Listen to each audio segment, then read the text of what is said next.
నమస్తే, మీరు చూస్తున్నది మీ ఈటీవీ ఫర్ యూ కార్యక్రమాలు. భారత రాజ్యాంగ నిర్మాత డాక్టర్ బిఆర్ అంబేద్కర్ 133వ జయంతిని పురస్కరించుకొని ఆదివారం భద్రాద్రి కొత్తగూడెం జిల్లాలో జరిగిన ప్రత్యేక కార్యక్రమాలను ఇప్పుడు వీక్షిద్దాం. భారత జాతి గర్వించదగిన మహానుభావుడు బాబాసాహెబ్ అంబేద్కర్. జిల్లా పరిషత్ చైర్మన్ కంచాల చంద్రశేఖరరావు, ఎమ్మెల్సీ ఆలుగు నర్సిరెడ్డి.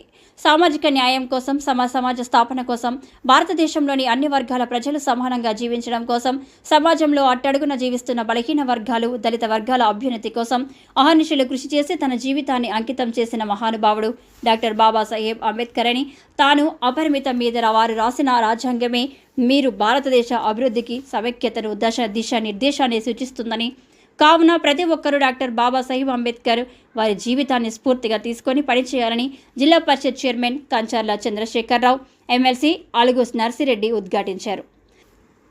ఆదివారం నాడు భారతరత్న అంబేద్కర్ 133వ జయంతి వేడుకల సందర్భంగా భారతరత్న అంబేద్కర్ సంక్షేమ సంఘం ఆధ్వర్యంలో ఏర్పాటు చేసిన కార్యక్రమాల్లో వారు పాల్గొని ప్రసంగించారు. ముఖ్యంగా భారత స్వాతంత్రం లభించే సందర్భంలో భారత రాష్ట్రాలు మైనార్టీలను ఒక చిన్న పుస్తకం రాశారు. అందులోనే పేర్కొన్నారు, భారతదేశంలోని భూమి కానీ పెద్ద పెద్ద పరిశ్రమలు కానీ జాతీయం చేసినప్పుడు మాత్రమే ప్రజలందరికీ సరి అయిన సంపద పంపిణీ జరుగుతుందని చెప్పారు. అన్నిటికంటే విద్య ఆయుధం, గొప్ప ఆయుధం. అది విద్యను అందరికీ అందించినప్పుడు మాత్రమే భారత ప్రజలు ముందుండి బతకగలుగుతారని చెప్పారు. కానీ నేడు అటువంటి విద్యనే ప్రైవేట్ పరం అవుతున్న పరిస్థితి కనిపిస్తుంది. దానికి వ్యతిరేకంగా అంబేద్కర్ ఆశయవాదులందరూ కూడా అందరం కలిసి పోరాటం చేయాల్సిన తరుణం ఆసన్నమైంది. ప్రభుత్వ రంగంలోనే విద్య ఉండాలి, అందరికీ సమానమైన విద్య ఉండాలి. సమానమైన విద్య ద్వారా మాత్రమే సమాజంలోని ఆర్థిక సామాజిక అంతరాలని తగ్గించే అవకాశం ఉంటుంది. క్రమంగా తొలగించి భారత పౌరులందరూ సమానమే, భారతీయులందరికీ బతికేస్తుంది, అందరికీ సమానమైన సంపదల్లో వాటా ఉండాలనేది అంబేద్కర్ గారి యొక్క గొప్ప ఆశయం. ఆ ఆశయంతోనే రాజ్యాంగాన్ని నిర్మాణం చేయడం జరిగింది.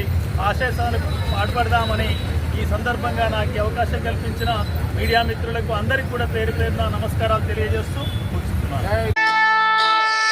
ఏమైపోయే వాళ్ళమో అంబేద్కర్ లేకుంటే, ఏ చీకటి మింగునో తను వెలుగై రాకుంటే, తరాలు మన స్థితి గతులు మారక తల్లడిల్లు కథ సకల జనం, బతుకు అగ్రకుల విషకౌగిటబడి నలిగిపోవు కథ నేటి దినం.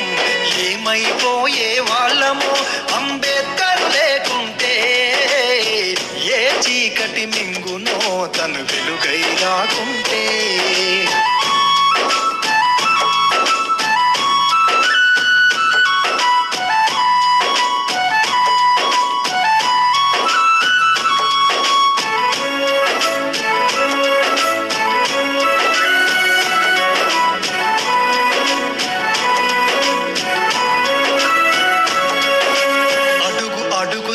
అనుభవించిన బాధను తలచి భావితరాల భవిష్యత్తు అంతా ముందే తెలిసి, అడుగు అడుగు తను అనుభవించిన బాధను తలచి భావితరాల భవిష్యత్తు అంతా ముందే తెలిసి, తన నెత్తుటి చుక్కలు లక్షల అక్షరాలుగా మార్చాడు.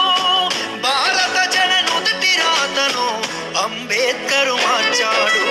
ఏమైపోయే వాళ్ళము అంబేద్కర్ లేకుంటే, ఏ చీకటి మింగునో తను వెలుగై రాకుంటే.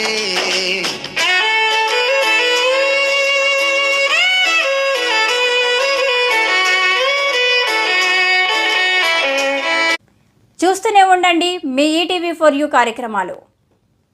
ఈటీవీ ఫర్ యూ ఛానల్ని సబ్స్క్రైబ్ చేయండి, లైక్ చేయండి, షేర్ చేయండి, కామెంట్ చేయండి. Thank you.